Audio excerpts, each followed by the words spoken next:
Hi hello అందరికీ నమస్కారం. Welcome to ధ్రువ రుచులు. ఈరోజు మనం అద్దరిపోయే టొమాటో కర్రీ ఎలా చేసుకోవాలో చూసేద్దాం. ఇది చేసుకోవడం పిచ్ సింపుల్, చాలా ఈజీగా యమ్మీగా చేసేసుకోవచ్చు. ఇది రైస్లోకే కాదు చపాతీలో కూడా చాలా బాగుంటుంది. మార్నింగ్ రైస్లోకి చేసుకొని మనం ఈవినింగ్ రైస్లో కాకుండా చపాతీలో కూడా ట్రై చేసి చూడండి, సూపర్గా ఉంటుంది. ఎప్పుడు రెగ్యులర్గా చేసుకునే పొటాటో కర్రీ కాకుండా ఇది కూడా చాలా బాగుంటుంది చపాతీలోకి. ఇప్పుడు ఇది ఎలా చేసుకోవాలో చూద్దాం.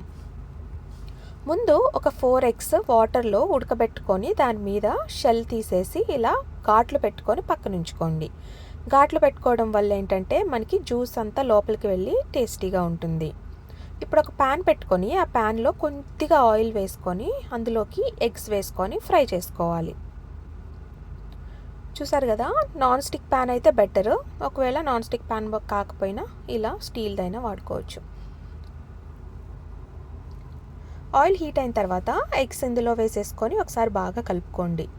చూసారు కదా, కలుపుకుంటూనే ఉండాలి, లేకపోతే ఎగ్స్ అడుగున అంటుకుపోయి పైన స్కిన్ లేయర్ లేచొస్తుంది. అందులోకి ఉప్పు, కారం, పసుపు కూడా వేసుకొని ఒకసారి బాగా కలుపుకోవాలి. ఈ ఎగ్స్ అన్నీ కొంచెం ఫ్రై అయ్యే వరకు మనం కలుపుకుంటూనే ఉండాలి. ఒక 1-2 మినిట్స్కి ఎగ్స్ అన్నీ బాగా ఫ్రై అయిపోతాయి. ఇదంతా లో ఫ్లేమ్లో పెట్టుకొని ఫ్రై చేసుకోండి. హై ఫ్లేమ్లో పెడితే కనుక ఎగ్స్ మీద ఉన్న లేయర్ అంతా ఊడిపోతుంది. చూసారు కదా, మనకి కొంచెం ఇలా మార్క్లా ఉంది అంటే ఎగ్స్ ఫ్రై అయిపోయినట్టే. ఇంకా ఈ ఎగ్స్ అన్నీ తీసుకొని పక్కన బౌల్లో ఉంచేసుకోవాలి. ఇప్పుడు అదే ప్యాన్లో ఒక 3 టేబుల్ స్పూన్స్ ఆయిల్ వేసుకొని ఆయిల్ హీట్ అవ్వనిద్దాం. చూసారు కదా, ఆయిల్ హీట్ అయిన తర్వాత అందులోకి చెక్క, ఆకు, లవంగాలు, యాలకులు, స్టార్ ఫ్లవర్, అలాగే షాజీరా ఇవన్నీ వేసుకొని బాగా ఫ్రై అవ్వనివ్వాలి. ఒకవేళ మీ దగ్గర షాజీరా లేకపోతే కనుక అది స్కిప్ చేసేయండి, జీలకర్ర వేసేసుకోవచ్చు. అందులోకి ఒక 4 పెద్ద సైజ్ ఆనియన్స్ని ఇలా సన్నగా ముక్కలు కట్ చేసుకొని అందులో వేసుకొని బాగా కలుపుకోండి. అందులోకి ఒక 4 పచ్చిమిరపకాయలు పొడుగ్గా కట్ చేసుకొని వేసుకోండి. మొత్తం ఒకసారి బాగా కలుపుకోండి. అందులోకి కొంచెం సాల్ట్ కూడా వేసుకుంటే కనుక ఉల్లిపాయలు ఫాస్ట్గా మగ్గిపోతాయి. చూసారు కదా, ఇక్కడ ఉల్లిపాయలు ఈ కలర్ వచ్చే వరకు మగ్గించుకున్న తర్వాత అందులోకి ఒక 2 tablespoons ginger garlic paste, అంటే అల్లం వెల్లుల్లి పేస్ట్ కూడా వేసుకొని బాగా కలుపుకోండి. ఈ అల్లం వెల్లుల్లి పేస్ట్ పచ్చివాసన పోయే వరకు ఫ్రై చేసుకోవాలి. పచ్చివాసన పోయిన తర్వాత అందులోకి ఒక 5 పెద్ద సైజ్ టొమాటోల్ని ఇలా సన్నగా క్యూబ్స్లా కట్ చేసుకొని అవి కూడా ఆనియన్స్లో వేసుకొని బాగా కలుపుకోండి. ఈ టొమాటోస్ అన్నీ బాగా మగ్గిపోవాలి కాబట్టి మూత పెట్టుకొని మగ్గించుకుందాం.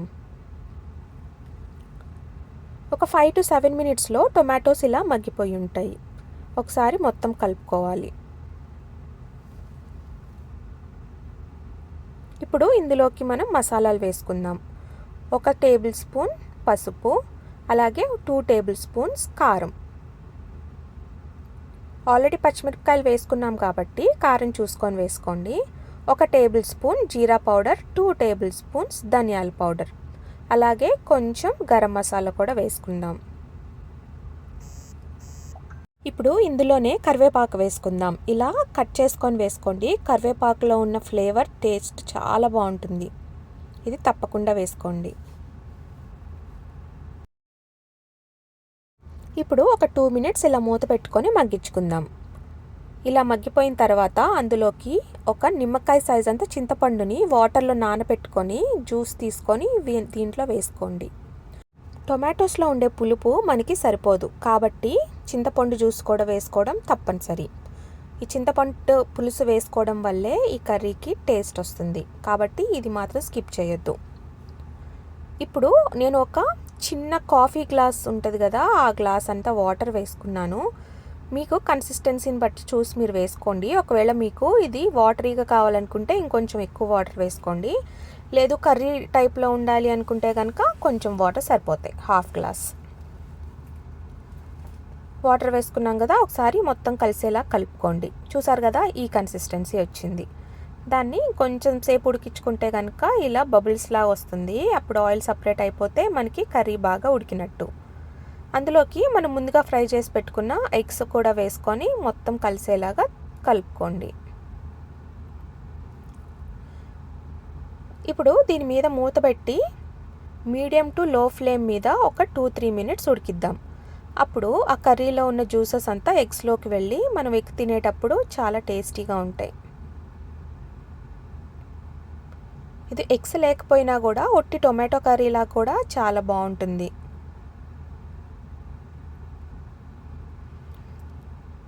అంతే, ఉడికిపోయింది కదా. ఇంకా లాస్ట్లో దాని మీద కొత్తిమీర వేసుకొని స్టవ్ ఆఫ్ చేసేసుకోవాలి.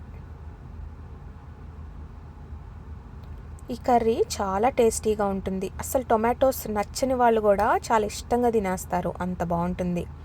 మీరు తప్పకుండా ట్రై చేసి ఎలా ఉందో కామెంట్స్లో చెప్పండి.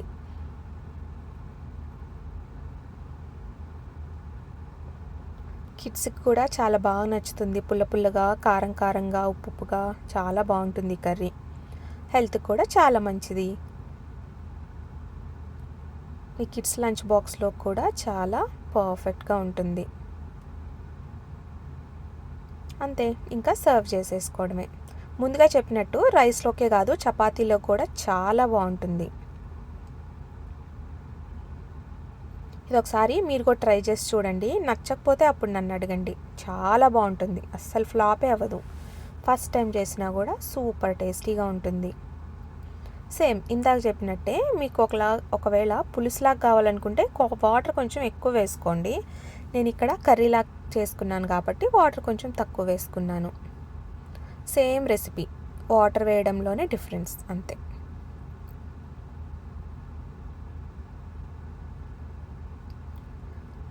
ఎప్పుడు రెగ్యులర్గా మనం చపాతీలోకి పొటాటో కర్రీ అవే చేసుకుంటాం కదా, ఈ కర్రీ కూడా చాలా బాగుంటుంది. మనకి రెస్టారెంట్స్లో, దాబాస్లో ఇవే ఇస్తారు కదా. Thanks for watching. Please like, share and subscribe.